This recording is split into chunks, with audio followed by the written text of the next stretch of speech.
Nous sommes le 22 juin 2024. Le beau temps est annoncé sur les Alpes du Sud, il est donc temps d'aller s'évader un peu en montagne.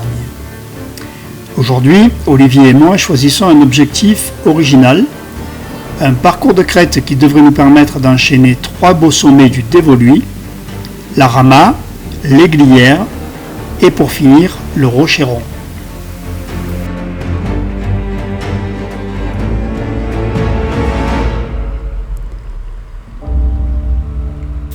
Mais dès le vallon des Aiguilles, un constat s'impose. Il ne fera pas beau aujourd'hui et déjà la brume du fond de vallée monte rejoindre les nuages bloqués sur les crêtes.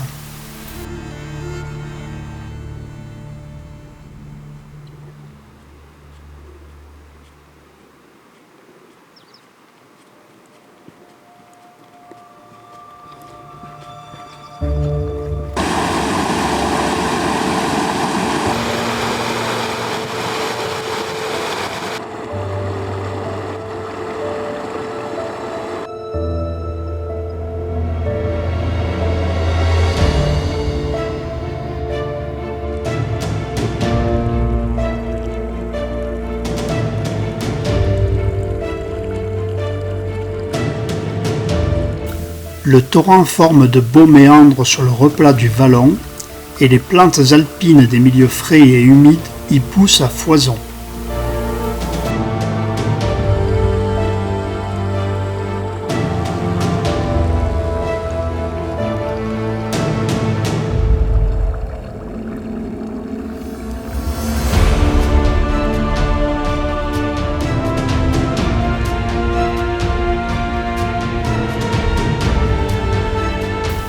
Couleur typique du Dévoluy, le blanc des éboulis calcaires tranche fortement avec les verts tendres des alpages.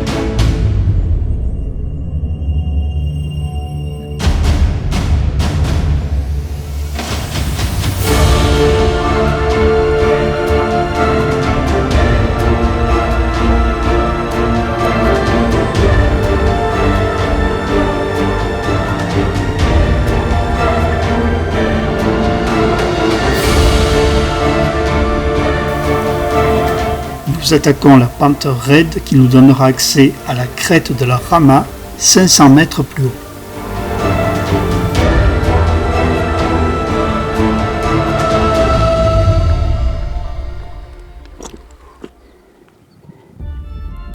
Nous espérions un assèchement des masses d'air, mais c'est tout le contraire qui est en train de se produire. Notre randonnée d'altitude risque d'avorter rapidement.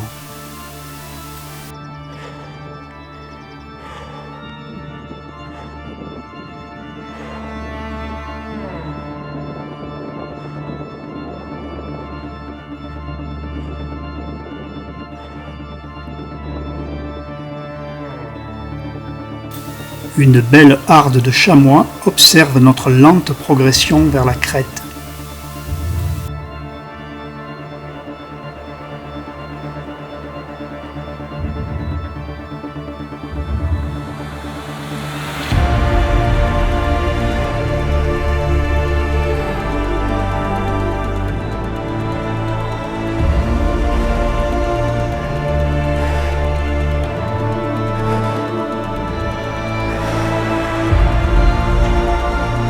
Je veille à ne pas quitter Olivier des yeux car le brouillard est parfois si épais que la visibilité descend à moins de 30 mètres.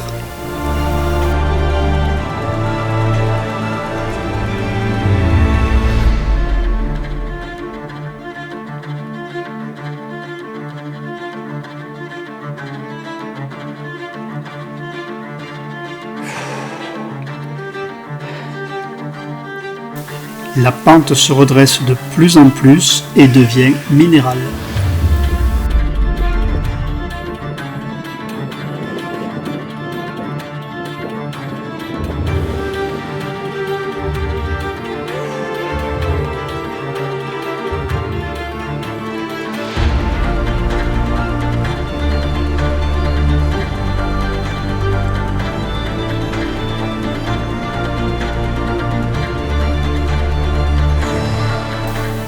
Tel une île dans une vaste mer de nuages, le plateau de Bure est le seul à émerger dans la lumière.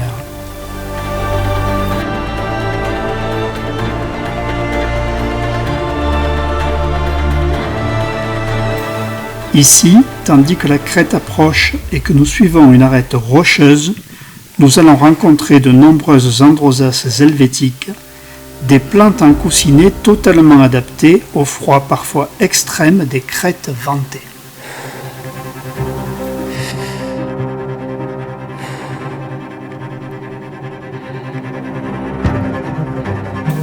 C'est dans une vraie purée de pois qu'Olivier me rejoint au sommet de la Rama à 2397 mètres.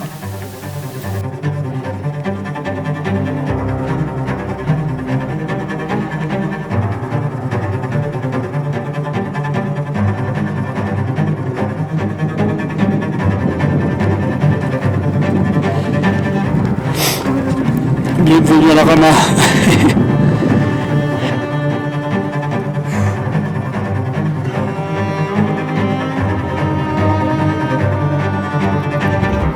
Les conditions météo nous font douter du bien fondé de notre idée de départ. Nous sommes en plein brouillard, le vent est glacial et l'itinéraire domine à main gauche 400 mètres de vide.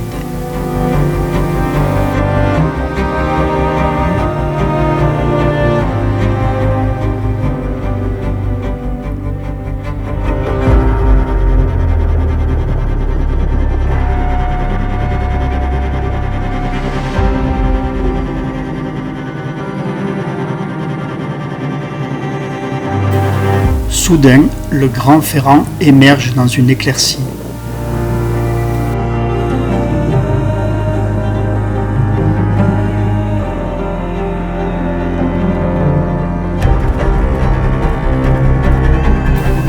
Au nord, c'est la tête de Vachère et son itinéraire d'accès très aérien.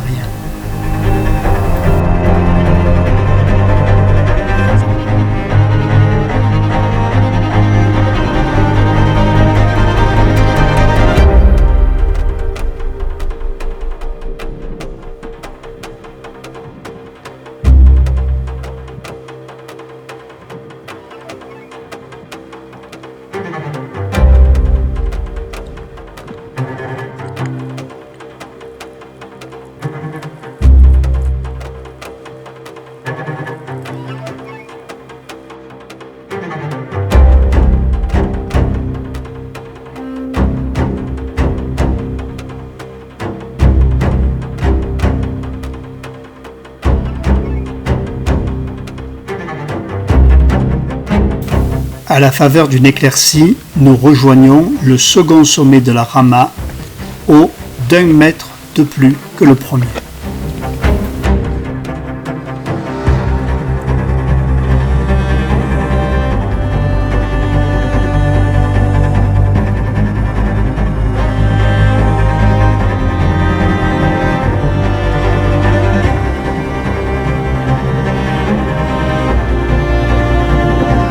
Sur l'autre côté,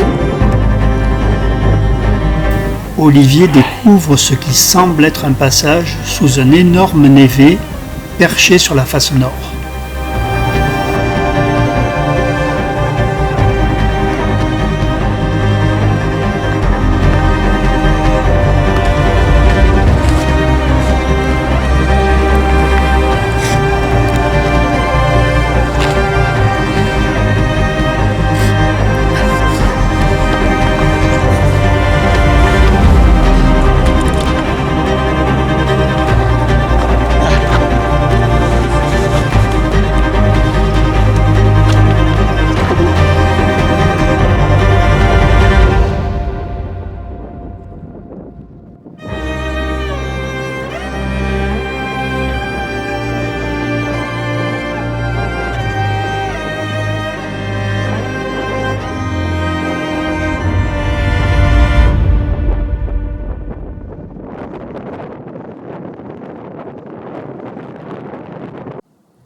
Les nuages se déchirent un peu et laisse apparaître la Jarjate et le col de Luz-la-Croix-Haute.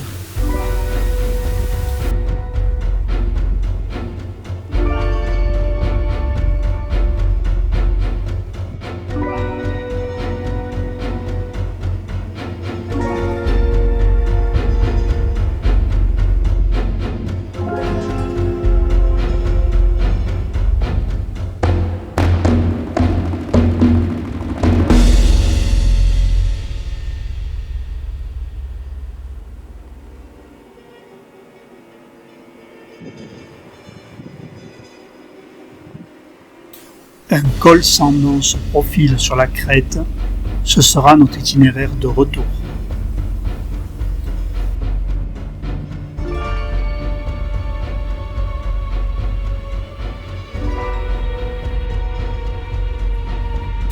Et tant pis pour le Rocheron, que nous ne verrons qu'à cette unique occasion.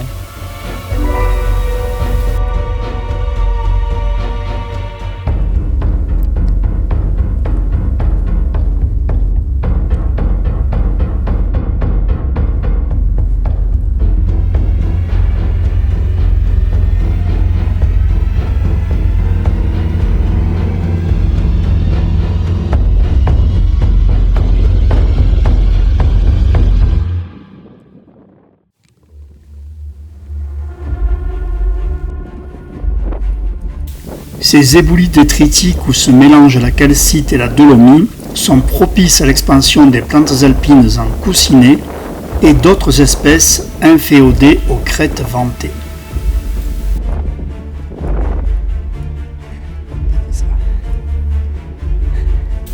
De retour sur le versant sud, côté d'Évoluy, nous avons laissé les nébulosités derrière nous, mais le ciel s'est couvert et la lumière s'est atténuée.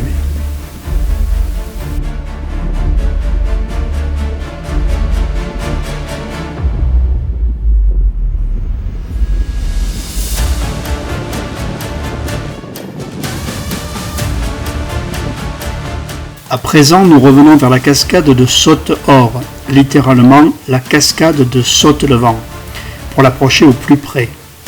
Sur le versant en face, nous voyons le sentier emprunté ce matin pour entrer dans le vallon suspendu des Aiguilles.